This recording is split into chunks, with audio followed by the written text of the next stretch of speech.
bit erratic.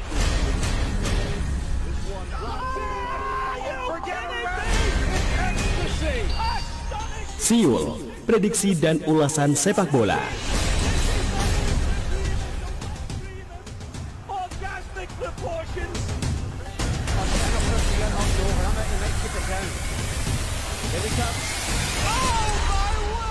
Kembali lagi untuk program Siul sore hari ini, kawan. Prediksi dan ulasan sepak bola masih bersama dengan saya Ozi dan juga Bung Dirham. Dan setelah tadi kita bahas sedikit Liga Champions dan juga Premier League, Bung Dirham, kita juga akan membahas liga lain yang tidak kalah serunya adalah pertandingan antara Juventus versus AC Milan. Ini akan berlangsung di J Stadium, yang mana kalau kita tahu sekepergiannya Ronaldo ini cukup berat ya bagi Juventus di Serie A, Bung. 2 kali kalah berturut-turut setelah laga perdananya seri. Nah, ini akan menghadapi AC Milan yang juga 3 kali menang, saat ini masuk ke klasemen nomor 2. Nah, kalau menurut Bung Dirham sendiri, mungkinkah Juventus ini akan kembali dikalahkan di kandang sendiri sama AC Milan? Ya, kalau melihat maksudnya Allegri ini belum punya formasi yang pas gitu kan. Dia kadang 4-3-3, terus 4-3-1-2 ya. Yang masih bingung sendiri sebenarnya. Belum menemukan formasi dari dia. Awal uji coba kita lihat bulan Agustus ya. Itu masih ada Ronaldo, tetapi kemudian Ronaldo pergi.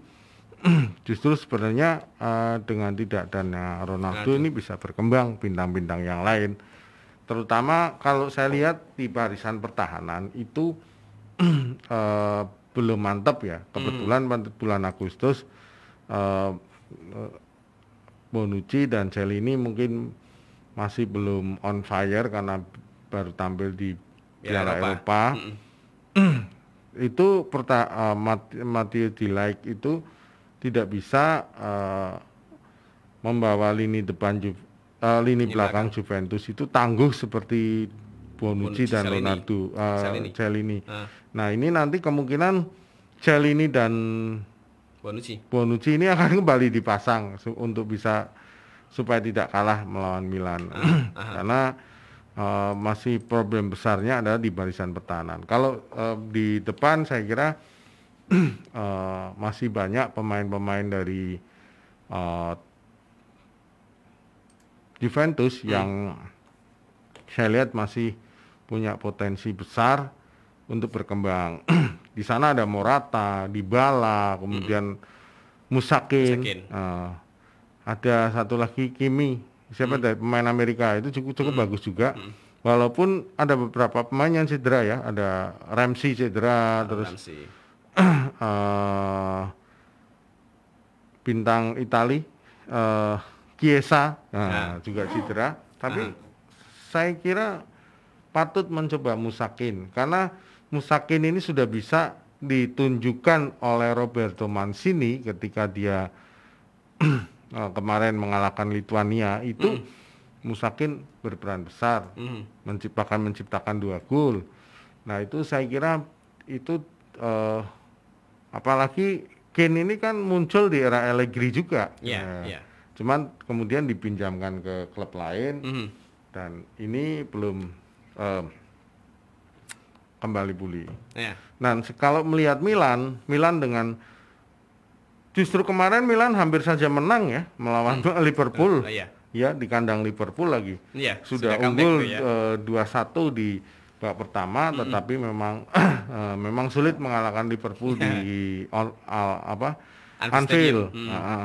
Nah, itu menunjukkan bahwa mentalitas pemain-pemain Milan walaupun dia kehilangan satu pemainnya pindah ke Juventus, Locatelli. Tapi saya lihat stabilitas dan pemain penggantinya ini masih terjaga gitu loh. Dan pemain penggantinya juga cukup baik. Dari bahkan Ibrahim Diaz yang tidak berkembang di Real Madrid justru berkembang di Milan. Jadi ya. Termasuk ada lagi satu lagi Ibrahimovic kadang menjadi pemain kunci juga gitu kan. Nah, ini tantangan besar buat Juventus setelah kemarin gagal menghadapi menghadapi Napoli. Nah, ada apalagi di kandang sendiri ya, pasti pressure-nya lebih kuat terhadap pemain. Mau tidak mau mereka harus menang di kandang sendiri. Nah, Milan dia sepertinya tampil tanpa beban, apalagi kemarin juga ketika melawan Liverpool dia tanpa beban, dia bisa unggul dulu, hanya kurang beruntung, kemudian disamakan di menit, bahkan diungguli di menit-menit akhir. Itu menit-menit akhir. Artinya Milan walaupun penjaga gawangnya juga ikut pindah ke PSG, tapi dia masih cukup baik gitu. Penampilan pertahanan belakangnya juga masih baik. Kiper penggantinya pun juga tidak terlalu jelek gitu kan. Nah, itu Milan. Nah, Juventus ada Matteo Perin, ada kadang Szczęsny, itu Allegri belum menemukan yang pas kita untuk menjaga gawang Juventus seperti dulu misalnya Buffon itu paten gitu kan. Ini Buffon sudah eranya sudah lewat. Sekarang Matteo Perin dia diberikan banyak kesempatan tapi belum muncul gitu loh. Szczęsny sudah pada masa karena kiper senior gitu kan. Maksudnya kiper senior terlalu jauh perbedaan. Maka ini harus dicari kiper yang bisa benar-benar menggantikan ya. Juventus itu aman di barisan pertahanan, di samping mungkin backnya kuat, tapi kiper juga salah satu yang diperhitungkan untuk menghadapi Milan ya.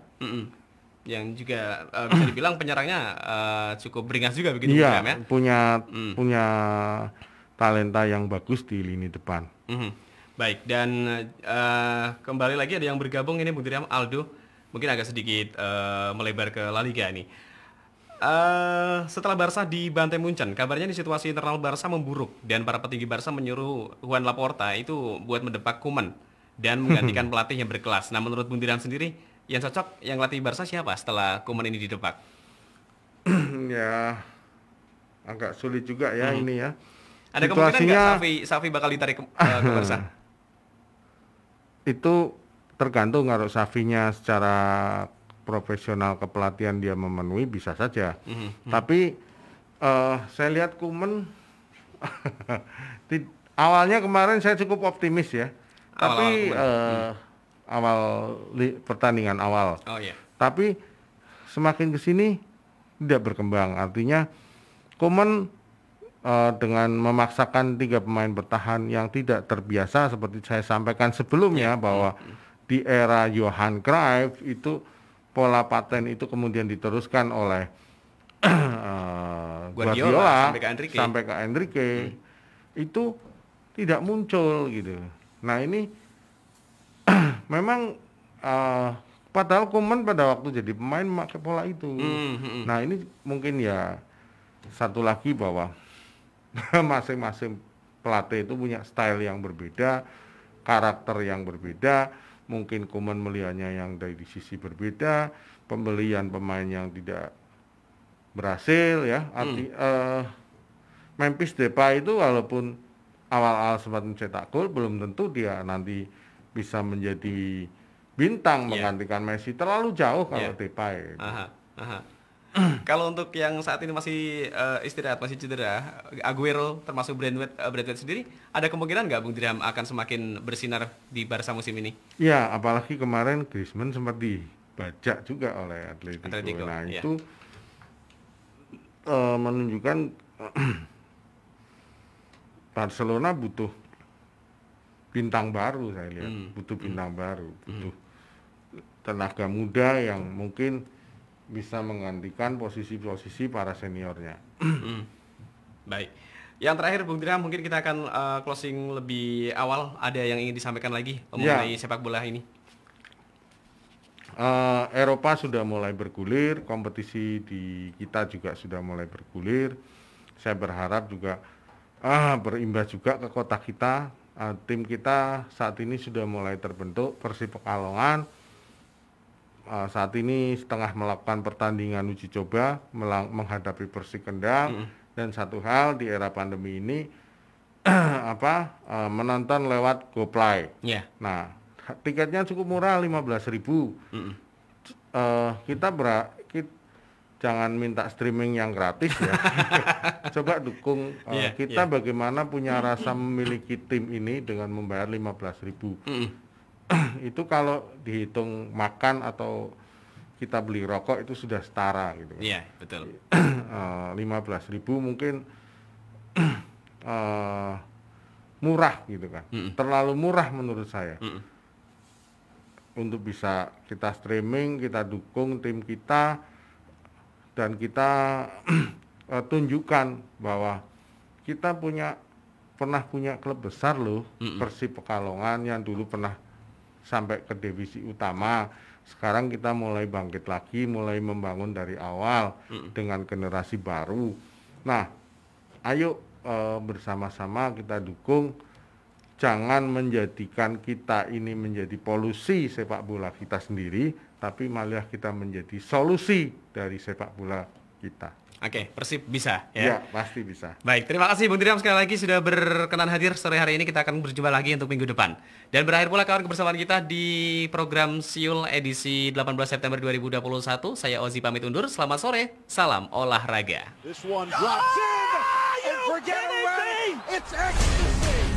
Baru saja Anda ikuti Siul, prediksi dan ulasan sepak bola. Ikutilah prediksi dan ulasan sepak bola di Siul edisi berikutnya.